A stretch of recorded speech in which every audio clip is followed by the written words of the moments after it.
Hey tout le monde.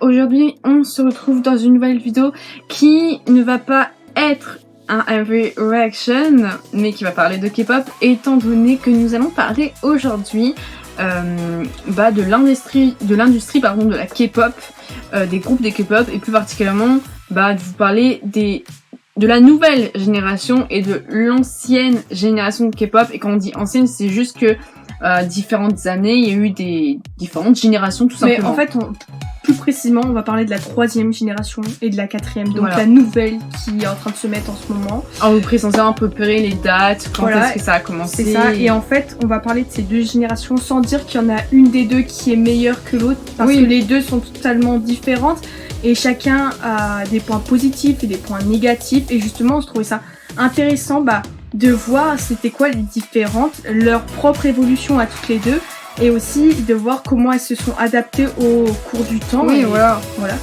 C'est plus une vidéo qui parle de l'industrie de la K-pop et comment celle-ci a évolué au fil des années et comment à l'heure d'aujourd'hui, où ça en est.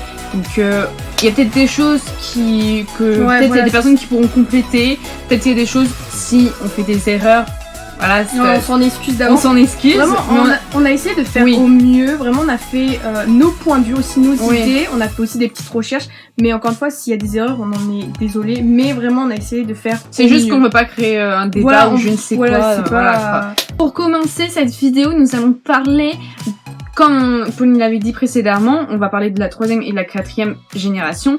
Dans cette 3e génération, on va retrouver des groupes de K-pop nombreux et très connus que, à mon avis, à l'heure d'aujourd'hui, pas mal de monde connaît. Ouais, c'est ça. Je pense que beaucoup de noms connus de groupes de K-pop font partie de la 3e génération. Il y en a encore de la 2e génération qu'on connaît, mais vraiment là, ceux qu'elle va vous citer, tout le monde les connaît, et on pouvait pas mettre tous les noms parce qu'il y en a tellement, mais ce sont des exemples. Voilà, on a peut-être pas mis tout le monde, mais ça veut pas dire qu'on veut mettre des gens sur le côté ou quoi que ce soit. Du tout.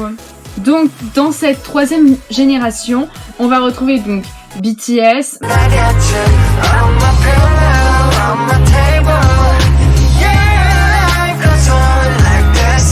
Mamamoo,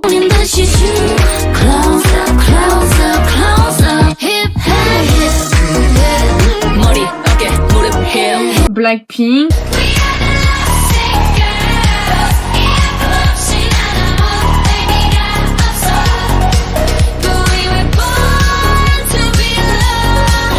Twice,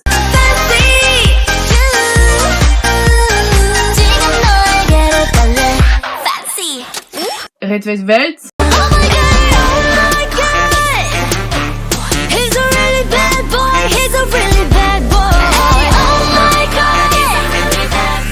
EXO,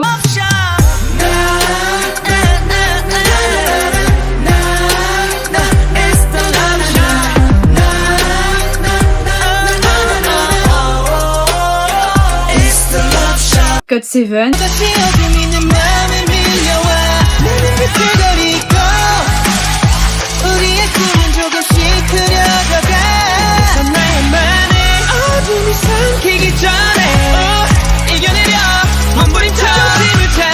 Seventeen,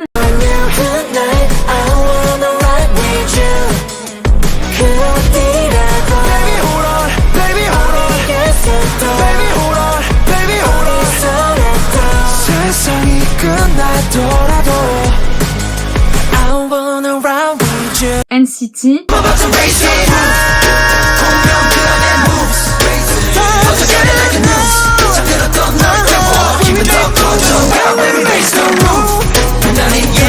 Pour la 4e génération, on peut trouver comme groupe NIPEN,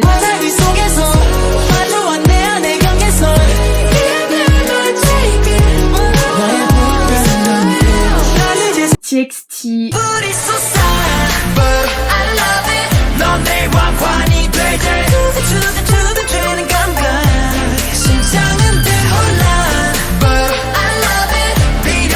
Everglow. Goodbye, adios.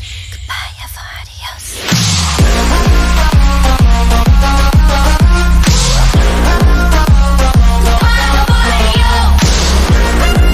ITZY.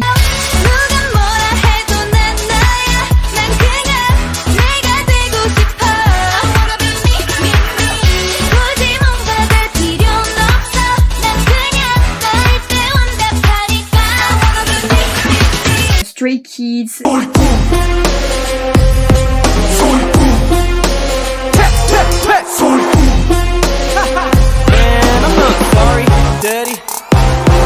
ATEEZ.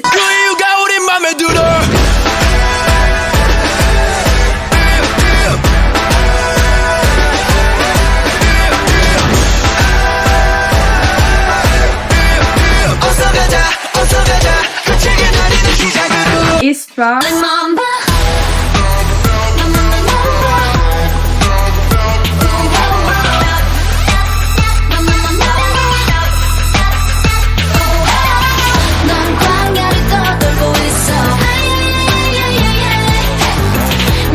Treasure.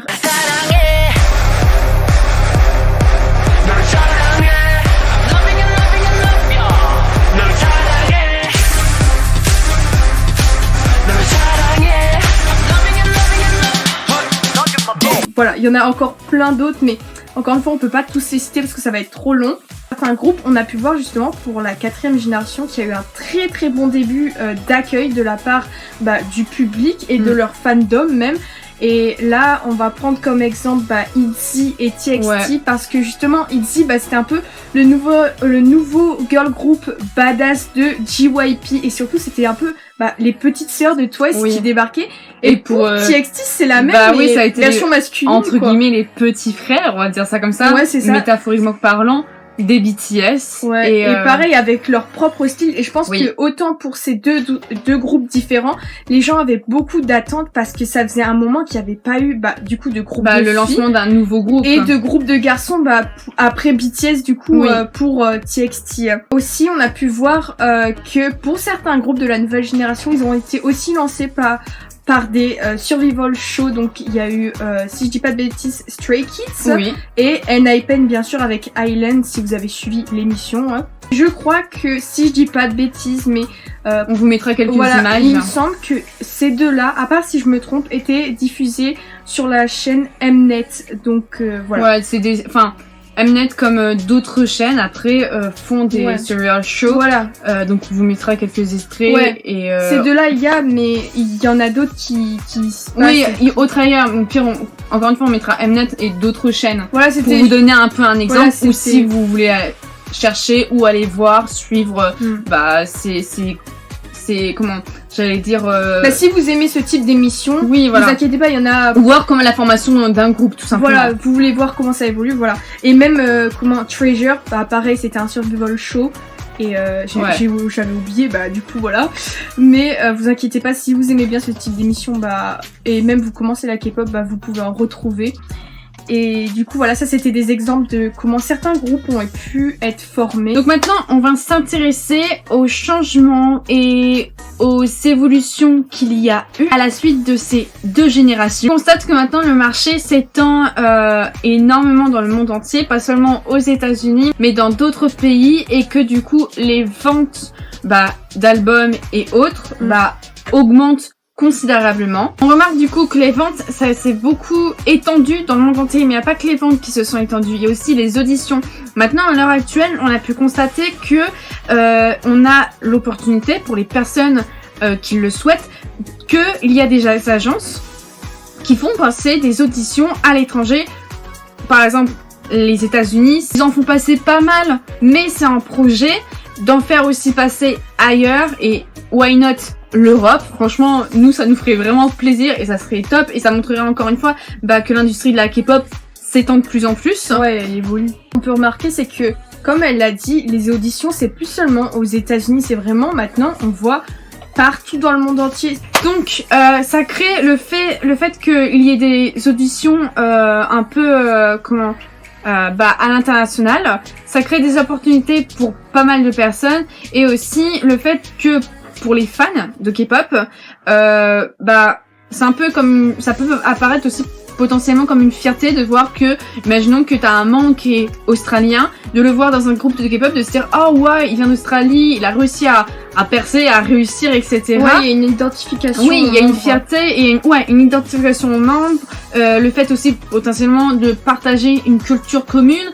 Donc il y a toute cette sphère là aussi. Par rapport à ça, on peut voir qu'il y a eu une grosse évolution au niveau de la communication, c'est-à-dire que les réseaux sociaux, ils ont vraiment beaucoup aidé, que ce soit les V-Live, Weverse, Weibo, Instagram, les nouveaux réseaux sociaux comme TikTok. Enfin, vraiment, tout ça, ça a vraiment aidé à faire une meilleure communication pour la K-pop et surtout pour certains groupes ou même des chansons. Enfin, du coup, dû à cette accentuation dans le monde entier, que ce soit par la 3e génération, mais même à l'aide de la 2e génération avant, il y a la présence de World Tour que on a l'impression qu'ils se font de plus en plus.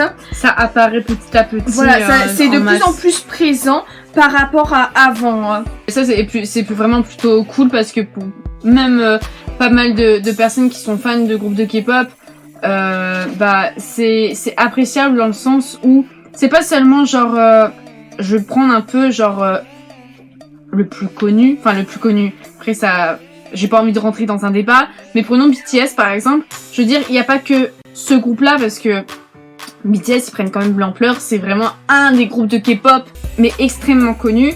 Et je veux dire, à part BTS, il y a aussi d'autres groupes de K-pop. On a les Blackpink, mais on a aussi eu les Super M qui sont venus en concert. 80s devaient venir en concert.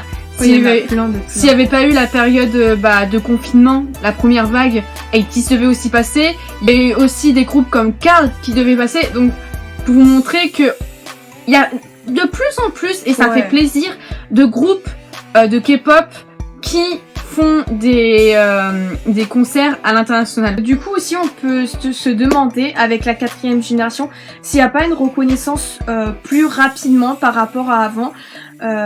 Déjà par le fait des agences et leur influence, quand on retrouve certains groupes de certaines agences, peut-être que quand il va y avoir un nouveau groupe qui va être créé, les gens vont être intrigués et vont aller voir plus facilement que si ça serait une plus petite agence qui commencerait et qui lancerait son nouveau groupe.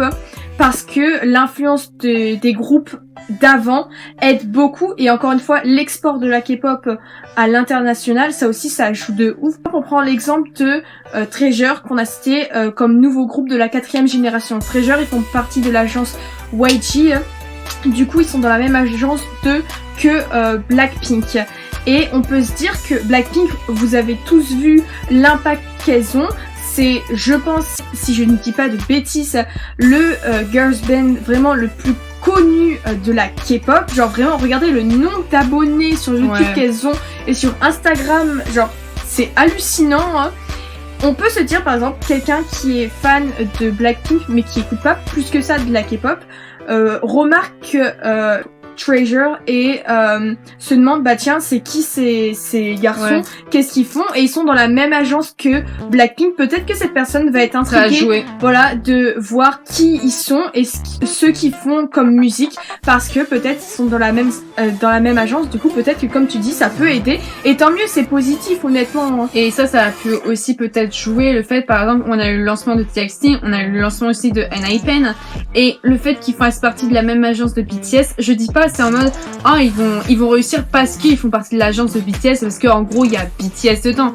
Je dis pas ça. Non. Mais comme dit Pauline, quand tu entends que l'agence de tel groupe sort un nouveau groupe, tu vas te dire peut-être pas tout le monde, bien sûr, on va pas faire une globalité. En fait, tu vas être intrigué. Mais tu vas être intrigué. Et ça peut faire en sorte qu'il y a d'autres personnes, du coup, qui viennent et qui se disent, vas-y, je vais écouter et je vais voir si ça me plaît ou non, etc. Justement, genre, ce point-là, on l'explique, c'est pas du tout négatif, parce que c'est du positif, comment on l'explique. Et dans un sens, tant mieux. Et oui, justement, c'est ça. C'est bien pour eux. En fait, ce qu'on veut dire, c'est que par rapport au travail des artistes qui étaient là avant eux, ça a pu aider, parce que vu qu'ils ont donné un travail titanesque.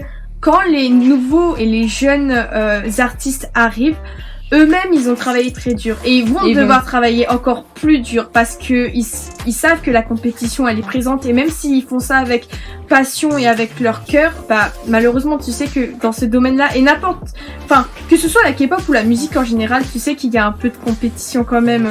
Je pense que ça les aide et pareil bah du coup pour NIPEN bah pareil ça a pu aider la présence de TXT avant eux et BTS et ainsi de suite et donc en fait c'est un peu comme des piliers pour chaque nouveau groupe un peu.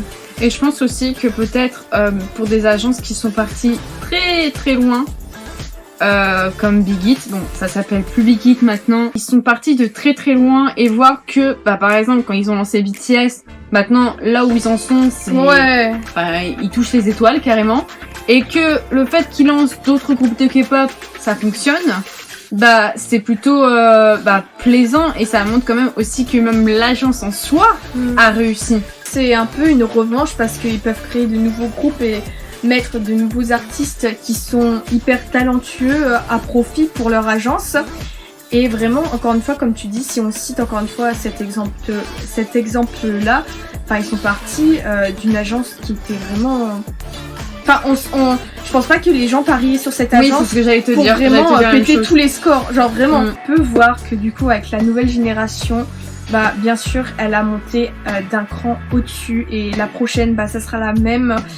Et d'année en année, ça sera toujours la même chose en fait parce que faut toujours montrer le meilleur côté. Faut toujours faire preuve de nouvelles idées, de nouvelles innovations, toujours une créativité débordante. On a remarqué que la 3e génération a été un facteur clé ou un moteur de motivation pour pousser de nombreuses personnes à j'allais dire postuler, candidater, enfin vous m'avez compris. Vous avez compris. Voilà, en tout cas à passer des auditions pour devenir des idoles à leur tour, que ce soit donc encore une fois à l'international ou non, et on a remarqué que le nombre d'auditions le nombre d'auditions et le nombre de trainees tout simplement. Donc pour ceux qui ne savent pas, on sait jamais au cas où si quelqu'un débarque sur cette vidéo et regarde la vidéo jusqu'à maintenant et il ne sait pas qu'est-ce que c'est un trainee, c'est tout simplement un stagiaire. Un stagiaire qui est en préparation pour potentiellement devenir devenir un idol. Et donc du coup, on a remarqué qu'il y a eu une augmentation des auditions, des trainees. Et oui, d'une part, c'est dur à la 3e génération, mais en fait, je pense aussi potentiellement des autres générations parce que ça y va crescendo. C'est pas, je dis 3e génération, mais il n'y a pas de fumée sans feu, entre guillemets. La première enchaîne la deuxième, la deuxième la troisième, et ainsi de suite. C'est ça, en fait, je pense qu'on connaît moins, je pense, la première génération, mais elle l'a aidé aussi parce que parce que sinon il y aurait pas chaque génération a contribué à l'évolution de la K-pop. Mais ce qu'on veut dire, c'est que la 2e génération, à mon avis, a bien aidé et la 3e, ça a été le pic pour faire que la 4e génération, ça explose pour le nombre de personnes qui veulent tester et essayer leur chance à leur tour, tout simplement. Comme on a pu dire tout à l'heure, la 3e génération, elle a pas mal aidé dans l'évolution pour les World Tours, mais faut pas oublier que la 2e génération elle a bien aidé, même si on parle de la 3e et de la 4e génération, on prend des groupes comme SHINee, Big Bang ou Girl Generation, genre ils ont vraiment aidé, faut pas oublier ça. Et pour certains de cette fameuse génération, de la 2e génération, il y a certains groupes qui sont encore d'actualité, ils sont encore en activité à l'heure actuelle. Si on prend SHINee par exemple, t'as SHINee, t'as Super Junior, après t'as des groupes comme, là par contre on va rentrer dans un sujet qui c'est un peu flou pour ma part, mais tu prends Big Bang, officiellement il n'y a jamais eu de message pour dire c'est fini, on se disbande. Mais voilà, vous avez compris. on s'arrêtera avec ça. Voilà. Je sais pas si vous avez remarqué aussi, mais le format de MV a assez changé entre la 3e et la 4e génération. La troisième génération, je trouve que tu prends les nouveaux MV de maintenant, même ceux des groupes qui font partie de la troisième génération, c'est pas du tout le même style qu'un groupe qui débute là, faisant partie de la quatrième génération. Par exemple, on vous mettra 2 extraits. Bien sûr, encore une fois, ces 2 groupes sont différents, c'est pas les mêmes années, donc bien sûr, les techniques, même, on peut évoluer. On vous mettra pourquoi pas, parce que je me pensais à ça. Aussi, par exemple, un groupe de K-pop qui a débuté en telle année et qui maintenant... Enfin, que ce soit même quelqu'un de seconde génération, parce que je pense à Super Junior, mais parce que je pensais peut-être à mettre par exemple Blackpink, BTS ou Seventeen et tout, mais on peut prendre aussi par exemple la seconde génération, Super Junior, quand ils ont commencé, ils ont fait des MV. Maintenant, le MV, de ouf. Ça, c'est pas que ça n'a rien à voir, c'est juste que les MV, pour n'importe quel groupe de K-pop, comme dit Pauline, ça évolue. Et ça évolue pourquoi? Parce que... il y a des nouvelles techniques. Voilà, il y a des nouvelles techniques, les technologies changent, il y a des... Ouais, les formats changent en termes général, le design, le style, les outfits, tout change. Et ça, c'est un point qui est plutôt, du coup, avantageux, je trouve, pour les nouvelles générations, du coup, parce que on est dans une ère à l'heure actuelle où les technologies ne cessent d'évoluer, mais tout le temps.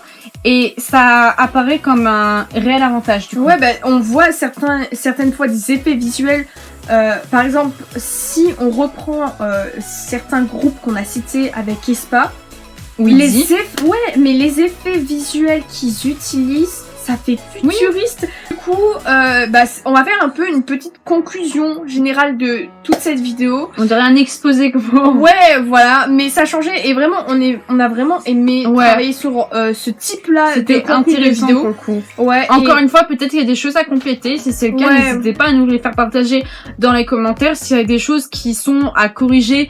Pareil, on est preneuse, on est là pour un peu aussi apprendre sur l'industrie de la K-pop parce que c'est on travaille pas dans les agences, nous on est juste, on a juste le rôle de fan, ok, genre peut-être que ça fait un moment qu'on écoute de la K-pop, mais ça veut pas dire forcément que tu connais tout. Et puis dans n'importe quel domaine ou thème, enfin appelez ça comme vous voulez, mais on en apprendra toujours. Donc là, en l'occurrence, la K-pop, on en apprend, etc.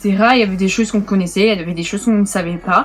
Donc voilà, donc s'il y a des choses que vous voulez faire partager, n'hésitez pas, dites-les dans les commentaires. Et on pourrait se lancer sur une nouvelle vidéo de qu'est-ce qui se passe quand un groupe se disbande, ou qu'est-ce qui se passe si ceci, si cela. Dites-nous si vous avez aimé ou vous voulez qu'on refasse un autre format un peu dans ce délire-là. Voilà, ça pourrait être super bien. Encore une fois, on espère que ça vous a plu. N'hésite pas à t'abonner, à liker, ça fait toujours plaisir. Et puis nous, on vous retrouve très vite dans une nouvelle vidéo. Prenez soin de vous. Ciao!